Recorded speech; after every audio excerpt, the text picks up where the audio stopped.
Football is one of the most popular sports in America, and it's also the leading cause of sports-related injuries. During the 2005-2006 season, high school football players sustained more than 500,000 injuries nationally.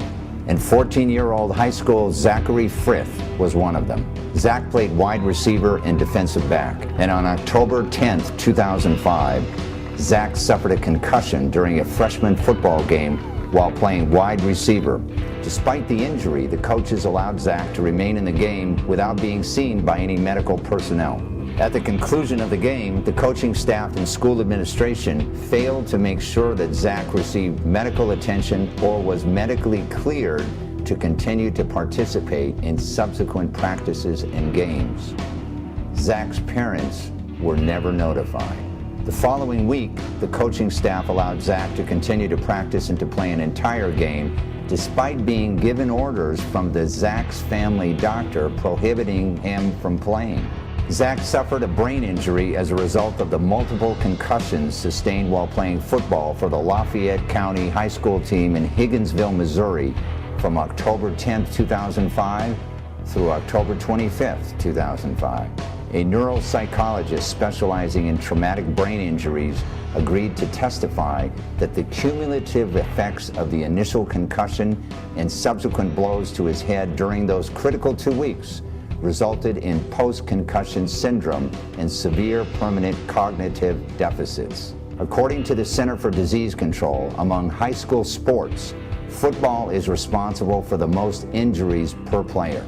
More than 300,000 sports and recreation-related traumatic brain injuries occur in the United States each year. And at least 50 football players in high school in more than 20 states have been killed or sustained serious head injuries on the football field. For every 1,000 athletic exposures, football players receive 4.36 injuries.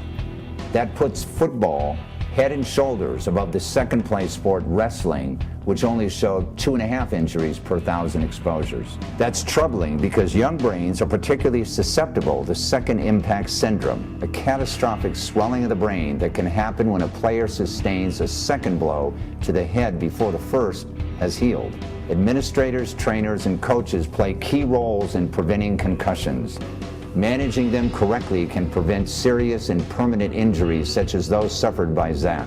The standard of care required that Zach be removed from play when he was initially injured. This policy was established in part from a publication of the Department of Health and Human Services Center for Disease Control and Prevention entitled Heads Up, Concussion in High School Sports Guide for Coaches. Today, the Insider Exclusive presents When High School Football Gets Dangerous, Zachary Frith's story, and how his family lawyers, John Parisi and Doug Bradley, at the law firm of Schamberg, Johnson, and Bergman, got justice for Zach, earning the highest respect from citizens and lawyers alike as one of the best plaintiff trial lawyers in Missouri and in the nation. Hi, I'm Steve Murphy, and this is the Insider Exclusive, live from Kansas City, Missouri, at the law firm of Schamberg, Johnson, and Bergman.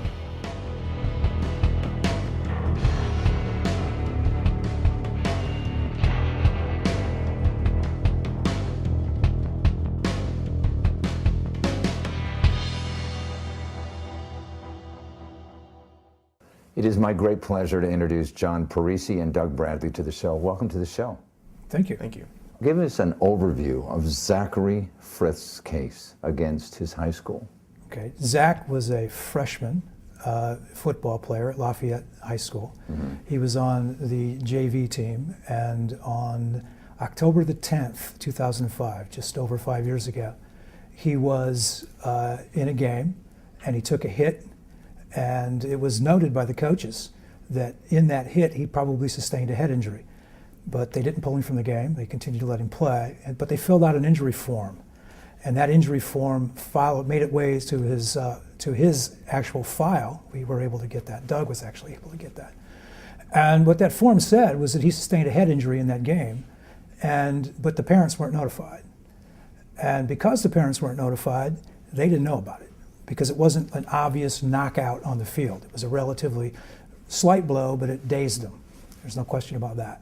And so his parents, thinking that there's obviously something wrong with him. He wasn't remembering things. He wasn't himself. Took him to a doctor to get him evaluated. They feared that he might be using drugs. And to their great relief, he wasn't. But so they thought, well, they chalked it up to adolescence. And so the next week he continued to play and take blows to the head, which is really the tragedy, because he shouldn't have. And that's the real danger for somebody that sustained a concussion, is they need to stay away from physical activity that's going to more blows to the head. Right. So he practiced for another week. Things were still not right. His mom took him back to the doctor, who diagnosed concussion, related it back to approximately that week earlier game. So he continued to play a game, he practiced for a week, he played another game, and finally was diagnosed with concussion. That doctor wrote a note saying, no more playing, don't play this kid anymore. The note was given to the principal's office. There was a conversation with the head coach by his father, and they still let him play. And approximately on the 25th, so some 15 days later, of October 2005, his mom found him out on the practice field, and you might imagine all hell broke loose. He was no longer playing after that point. Unfortunately for Zach, the damage was done. Yeah, and that damage, and I want to point out, the damage is caused by the successive impacts, right, of further concussions, correct? Correct. When you're, especially for adolescents, even more so than for college players, high school players, if they sustain a blow to the head, they are extremely vulnerable to a successive concussion. And it's really important that they not be allowed to play. That's what we learned from our experts and from the CDC as well. Yeah, now this case was settled, I think, for the policy limits, which was what, like $3 million or something like that, That's right? correct. But you prepare every single case to go to trial. And there are always issues and challenges that you face. What were some of the issues and challenges you faced in pursuing this case? Well, one of the things whenever you are, when you are bringing a lawsuit against a governmental entity like a school district, sometimes there's immunity issues as far as on the legal aspect of things. And one of the ways that we're able to overcome the immunity issues and the limitations of recovery that immunity brings on is that we're able to bring in the principal and the coaches individually who do not carry the sovereign immunity or official immunity that protects them from lawsuits. Now, does this hold true with any school district? In other words, it is a policy, or it's smart lawyering to sue the individuals if they're liable, as well as the school? Correct. In Missouri. In Missouri. Now, various states have various immunity provisions. Was that because his mother, Angela, was able to show that she had brought a note from the doctor that said, do not play him? Absolutely. And the other fact is that the coaching staff, I mean, to their credit, recognized during the game that he sustained a head injury, filled out a form, right, but then took no action. We are showing some of the CDC, Center for Disease Control, cards that coaches and placards that coaches and teaching staff are aware of about what they should do when a concussion occurs. So they're all aware of these things, aren't they? Right. That's a Heads Up program from the CDC, which was initiated in February of 2005. So, and certainly that was something that the Lafayette School District adhered to, and I think all school districts should adhere to, which is remove that player from the field when he's injured, when you recognize a head injury, and don't return him to play until he's cleared by a capable health From the time that he was injured to the time you settled the case, what was the time period? We settled the case in 2008, so about 3 years. 3 years. I saw your demand letter. When they got the demand letter, what was their reaction? Initially, the reaction was, we'll get to it. Interestingly enough, the insurance company just sat on this for quite a while, and we actually had to pull the demand and file the case. And then it was after we filed the case that, in order to get Zach, frankly, some compensation and hopefully some of the therapy that he needed, that we went ahead and settled the case. What is Zach's condition as a result of these permanent brain damage that he suffered?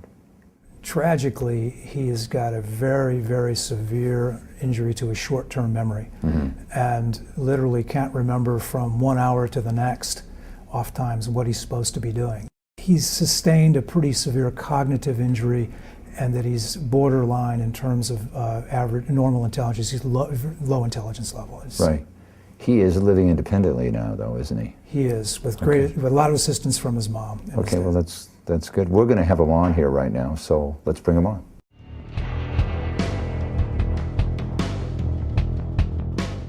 It's my great pleasure to introduce Zach Frith to the show. Welcome to the show, Zach. Thank you. Nice to be here. You were a pretty good football player at one time, right? Yeah. You liked it? Yeah, I love football. Yeah. Do you recall some of your last games that you played much? I don't necessarily remember the games itself, but I'll never forget the faces that were on the field with me. Yeah. What is your life like today? What do you do today? Well, my life is going pretty good right now. I'm working at the shop with my mom, and I'm about to go to school up in Columbia at Mizzou and start off there. But on a day-to-day basis, I just live with memory loss and forgetting things, small things that people do every day. Right. Like just today in this building, when I came up there for the interview, I walked outside to smoke a cigarette, and I came back in the building, and I was like, whoa. I lost for about, 45 minutes? Something like that, yeah. Ran up and down all the stairs. Yeah, I ran up and down the stairs, not knowing where to go. So yeah, just you'd stuff forgotten like that. where you had been. That's a challenge. Yeah, most definitely. Most definitely. How do you make it so that you're more careful about, you don't get into circumstances right now where you don't forget where you are, that sort of thing? I look. Yeah. I look at things like things that would catch my attention. Like that mirror. Right. That mirror. I have to look at things and be like, okay, this is where this was, and that's how I retrace everything I do. What are you going to do at school? What are you going to study? I want to go for communication for 2 years and become a motivational speaker and just kind of tell everybody, That would be great. Yeah. Have you done any of that to date, or what? No, we're about to start in January, hopefully. That'd be terrific. Yeah. I understand you're living on your own? Yes. How's that? It was a lot funner at first. I mean, it is what it is. I enjoy it. I like being by myself. Okay. What do you like doing besides working with your mom?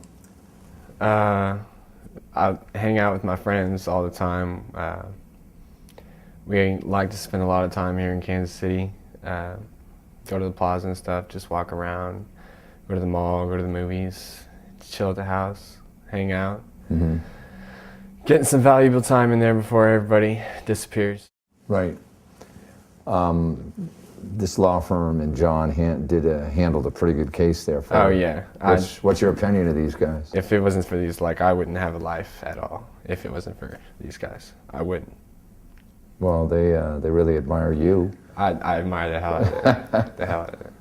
And I want to thank you very much for being with us today. And thanks for spending some time. No problem. Thank you.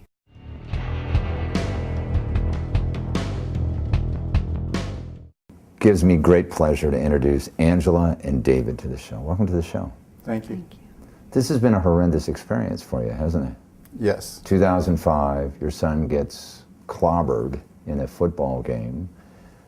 Nobody tells you anything about it.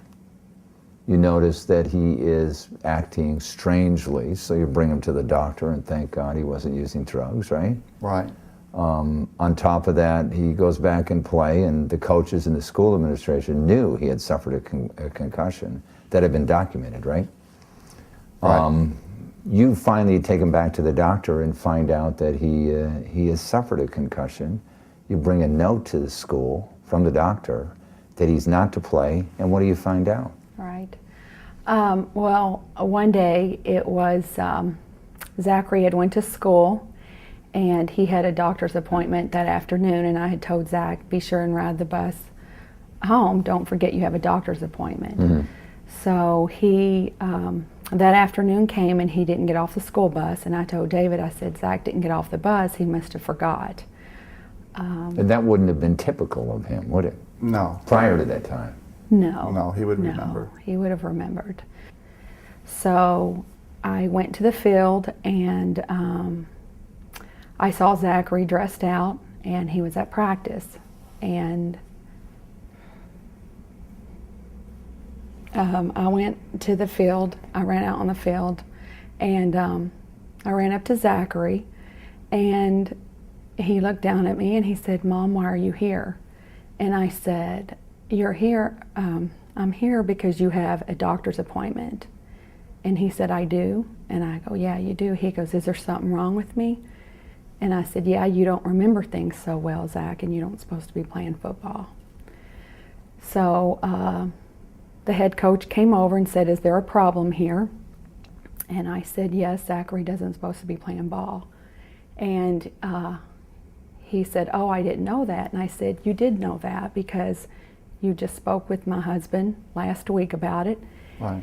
And the school has the doctor's note that you don't supposed to be playing, Yeah. that Zach wasn't supposed to be playing."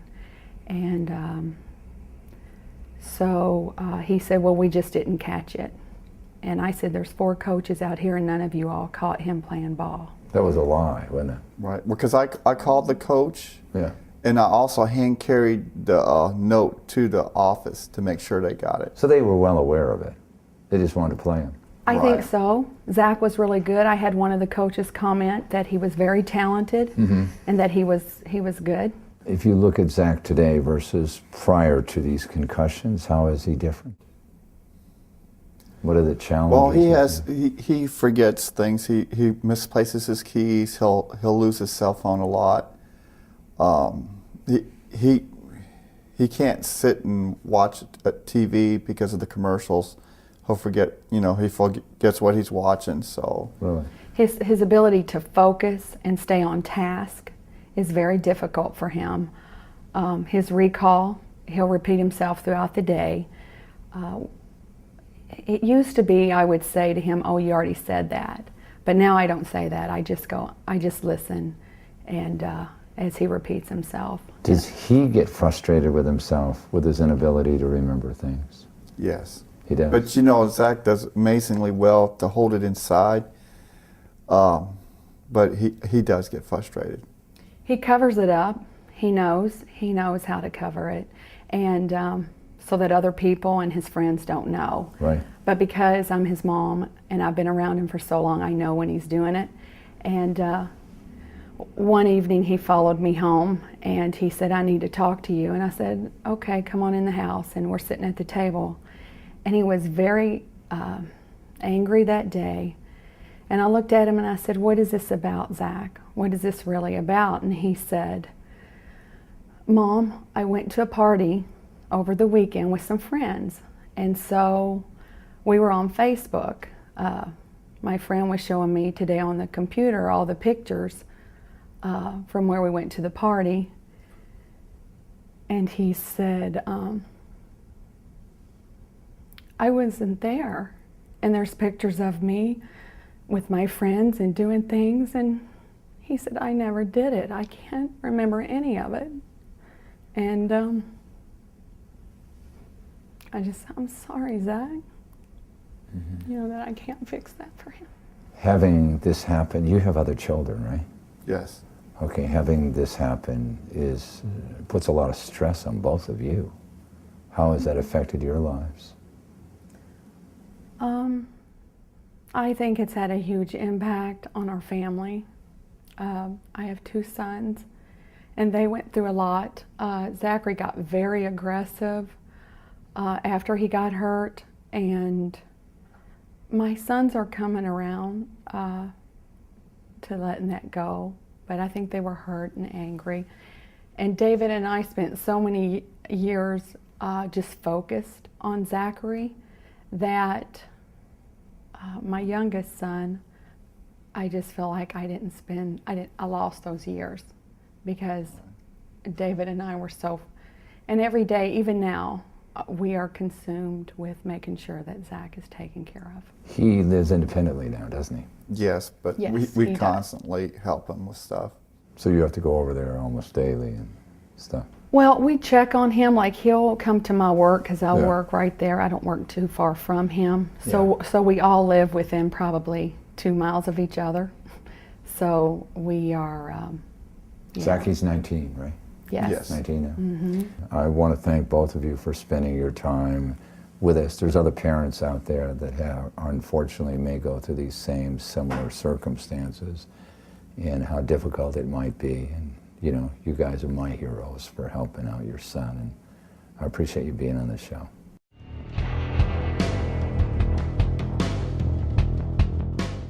The question that pops up in my mind is, how do you evaluate all the cases that come to you and decide to take that one case, like this one? A big component of what we take is the quality of the client, and I think that you've just met, you know, the Friths, and you understand that component. These were people that really did need an attorney to take their case. We do handle a lot of cases that involve catastrophic injuries, and it didn't take too long from talking with Zach. He does cover it pretty well, but he has a very severe injury, very severe memory loss, and they needed help. We felt, after some research, that we would be able to help them and wanted to help them, so we took the case. And I think that's the evaluation we go through. You guys did a terrific job in an unfortunate situation. Our hats off to both of you and your firm. I want to thank you very much for being on the program. And thank you for having us. Thanks for joining us. You can get more information about our guest and the issues at insiderexclusive.com.